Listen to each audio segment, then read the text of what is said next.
Hi. അപ്പോൾ ഇത് ഞങ്ങളുടെ ഒരു ക്രേവിങ് സ്റ്റോറി കേട്ടോ. നമ്മൾ ഉപ്പും മുളകും കണ്ടുകൊണ്ടിരിക്കുകയായിരുന്നു. അപ്പോഴാണ് നമ്മൾ പൊറോട്ടയും ബീഫും അളിയും കഴിക്കുന്നത് കണ്ടത്. അങ്ങനെ കൊതി സഹിക്കാൻ വയ്യാതെ, ഇവിടെ ഇത് അത്ര അവൈലബിൾ ആയിട്ടുള്ള സാധനമല്ല. ഇവിടുത്തെ ഒരു റെസ്റ്റോറൻറ്റ് കേരള ടൈൽസിൽ വിളിച്ചു ചോദിച്ചു. അവിടെ സംഭവം ഉണ്ടെന്ന് പറഞ്ഞു. ഇവിടെ ബഫ് എന്നാണ് പറയുക. നമ്മൾ നേരെ വിട്ടു. കൊതി കൊണ്ടുണ്ടല്ലോ, എന്താ അവിടെ എത്താത്തത്, ഇതെന്താ തുറക്കാൻ പറ്റാത്തത്, ഇതൊക്കെയായിരുന്നു നമ്മുടെ മനസ്സിലെ തോട്ട്. അതാണ് ആ എക്സ്പ്രഷനൊക്കെ കാണുന്നത്. അങ്ങനെ നമ്മളൊന്ന് പറന്നു പോയത് സത്യം പറഞ്ഞാൽ. അങ്ങനെ ആ സംഭവം കിഴിപ്പൊറോട്ടയായിരുന്നു ഉണ്ടായിരുന്നത്. കിഴിപ്പൊറോട്ട തുറന്നപ്പോൾ കിട്ടിയൊരു സ്മെല്ല് ശരിക്കും ഭയങ്കര അടിപൊളിയായിരുന്നു. അങ്ങനെ നമ്മൾ ആ ഒരു കിഴിപ്പൊറോട്ടയൊക്കെ കൂട്ടി കഴിച്ചു. ഡിഫറെൻറ്റ് ടേസ്റ്റാണ്, നമ്മുടെ നാട്ടിലെ ടേസ്റ്റ് അല്ല, എന്നാൽ പോലും അടിപൊളിയായിരുന്നു. കാരണം കൊതി കൊണ്ടാണ്. അങ്ങനെ 2 പൊറോട്ട കഴിക്കാം. കിഴിപ്പൊറോട്ടയിൽ 2 പൊറോട്ട കഴിക്കാൻ പോയാൽ ഞങ്ങൾ ചിക്കൻ ഫ്രൈയും വാങ്ങി 4 പൊറോട്ട കഴിച്ചു. എന്നിട്ട് അവിടെ നിന്ന് കുറച്ച് ഫോട്ടോസൊക്കെ എടുത്ത് ഞങ്ങൾ നേരെ വിട്ടു.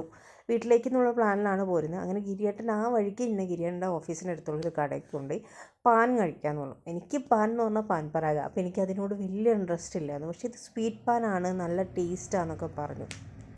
അപ്പം ഞാൻ എന്ത് ചെയ്തു, ശരി ട്രൈ ചെയ്യാമെന്ന് പറഞ്ഞു. അങ്ങനെ അവർ ഈ പറയുന്ന സ്വീറ്റ് പാൻ ഇങ്ങനെ ലെയർ ചെയ്ത് എന്തൊക്കെയോ സ്വീറ്റ്സ് ഉണ്ട്, നമ്മൾ ജീരക മിഠായി പോലത്തെ ചെറിയ അങ്ങനെ എന്തൊക്കെയോ സ്വീറ്റ്സ് ലെയർ ചെയ്ത് അവരത് നമുക്ക് മടക്കി സെറ്റാക്കി തന്നു.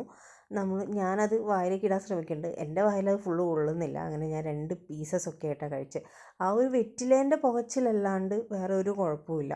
ഗിരിയേട്ടനത് ഫുള്ളായിട്ട് വായിലിട്ട് കാണിക്കുന്നതാണിത്. അങ്ങനെ ഞങ്ങൾ അന്നത്തെ ദിവസം അടിപൊളിയായിട്ട് എൻഡ് ചെയ്തു.